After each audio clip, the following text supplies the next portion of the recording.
I'm going to show you how to install Kali Linux 2017 version using VirtualBox. That's the para-virtualization interface on Windows. Okay, so follow me. For this, you'll need two things. That's the Kali Linux disk image file for installation and the VirtualBox setup. Both links are in the description. Keep following.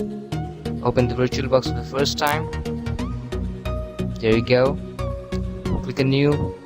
Type in the VirtualBox, then type in the virtual machine's name.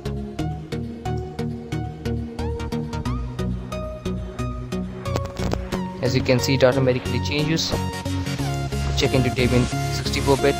And one thing I forgot to tell you, remember to select the 32-bit version if you have 32-bit, and also download the Kali Linux 2017 version. That's a 32-bit if you have 32-bit version. Actually, virtualization doesn't need all those, but it should be better. Your system will be performing more. I have 64-bit version, that's Windows 10. I'll select that Debian 64-bit on. The green portion shows how much you can allocate as a safe limit. I have 4 GB of RAM, I'll allocate this much. Next, keep it to the default values. This is the main portion you're gonna need. Here, you'll have to allocate how much space you can give it to the machine. Normal size is 20 GB, but I'll recommend maximum 100 GB, because in the following tutorials we'll come to know how many of the things which we'll need. Okay, you can create, and there a disk is created, the virtual machine is created. Click on settings, we'll need to edit them. Remember, this must be Debian 64-bit. Click on advanced, turn it to bidirectional. Okay, click on system. How much RAM you allocated, you can change it here also. Uncheck the floppy, take it to the processor. I have 8 CPUs, I can allocate a maximum of 4 CPUs. Enable this acceleration. I have Intel processor, so I'll select it to Hyper-V, that's Hyper-V. Display, maximum video size. If you have more than one display, you can enable it, but I don't have. That's the same. Turn it to the storage. Here's the main part. Here you gonna select the optical disk which you download. That's the ISO file image, Kali Linux that version. You can open and it will be selected. Here you can check the details. Just did it.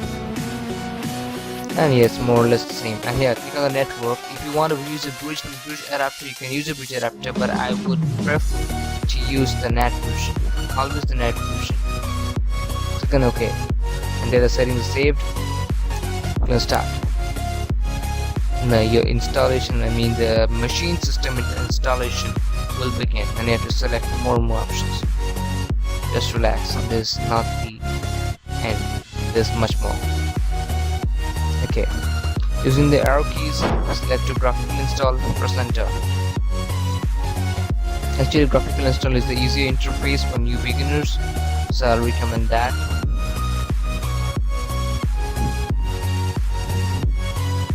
Just keep patience, it'll come up. There you go. Here you go, get to choose the languages. I prefer to English. Continue your area where you live in. There you go. For your language, whatever. Here it'll auto detect. You just have to relax and set back. Actually, the this graphical install doesn't require much efforts, as all the things will be done by itself. It will auto detect type. But the other versions which you had, this forensic mode and many of the options you have at the installation boot menu, you need much of the efforts, and that's really needs efforts. For example, you'll have to know the total and the totalitarian, that's the total knowledge of the para-virtualization and virtualization, Hyper-V and all those things. For new users, I recommend this graphical install, as all the things are done by itself. There you go, it's pretty fast. It'll do network hardware. And next we go for the DHCP, that's the dynamic host control protocol.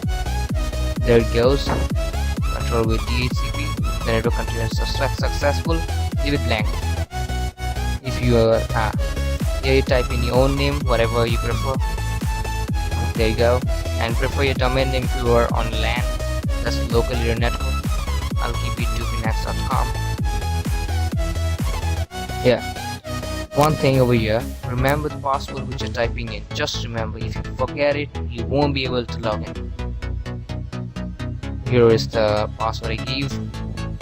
You better keep it to easy password, because if you forget, I'm repeating once again, if you forget, you won't be able to log in. And better take up a screenshot of this. There you go. You can continue. There, this is the deck all by itself. There's nothing for you to do anything. There we go. Now the disk partitioning will start. Use the entire disk. You can continue.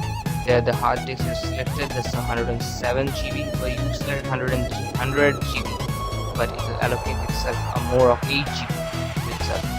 If we keep it to recommend for new users, there you go. After you finish partitioning, the install will start. There, the install will start. Click on yes. There, the install will start. Let the partition be formatted.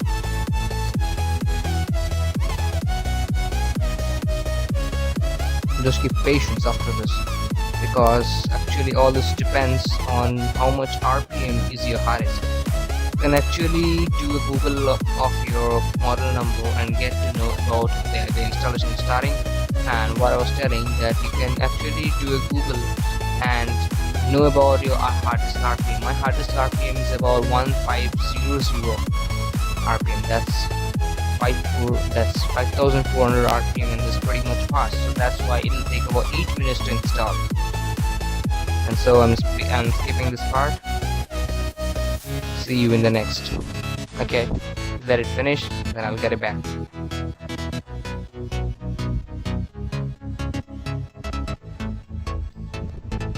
Okay guys, I'm back here. It's more or less installed, and I guess it shouldn't take much time. There we go. Okay, let it install and I will show you next.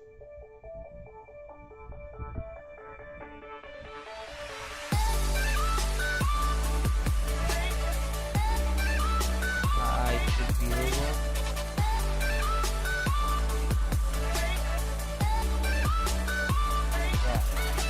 There you go. For network errors, choose it to no. Okay, because that network error most times fails down, so I want to comment that.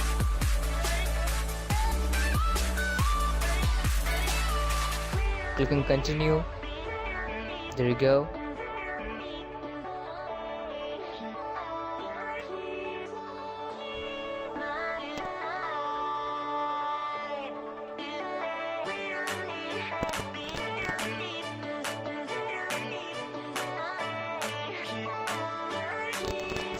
There you see that the grub bootloader is getting in it. Always know one thing, that AIM64 is actually for those machines. For example, Windows 10. That I have a 16 operating system, so it will shoot up that AIM64 version. Also, there you go. And always remember that grub bootloader is something which helps to boot the Linux system. That's you can say it as a boot manager, and always master the boot record, otherwise you won't be able to boot much. Put yes and continue. Select the disk. There you go. The grub bootloader.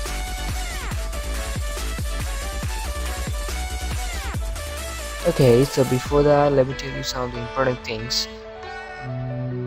VirtualBox actually, for running VirtualBox or virtualization interface, you need to enable virtualization. And for enabling virtualization, you need to boot into UEFI menu, or that's the BIOS settings. You can boot into one of them. There we go, that's done. Click on continue and it'll just remove live packages. There you go, the live packages have been removed. Just relax and sit back, it shouldn't take much time.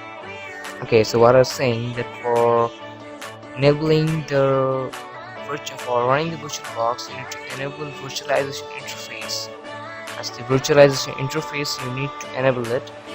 And for example, the cases where you see you have to boot into the that's the BIOS setup, and you have to enable the virtualization. For example, Intel processors usually have Hyper-V, and if you enable the Hyper-V in the BIOS menu, you still have to go to control panel and then enable it with using the Windows features. And the Windows features, you have to enable it, and then you can use all the bidirectional interfaces.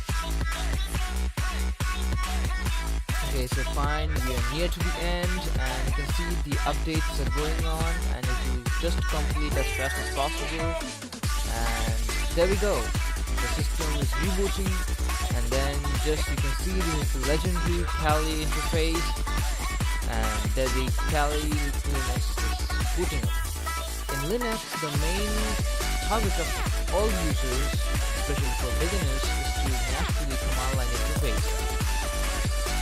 In our group, the Hackers Point on Facebook, Gigab is helping you all to master the command line interface by arranging a series of tutorials on Linux commands, how to use them and everything.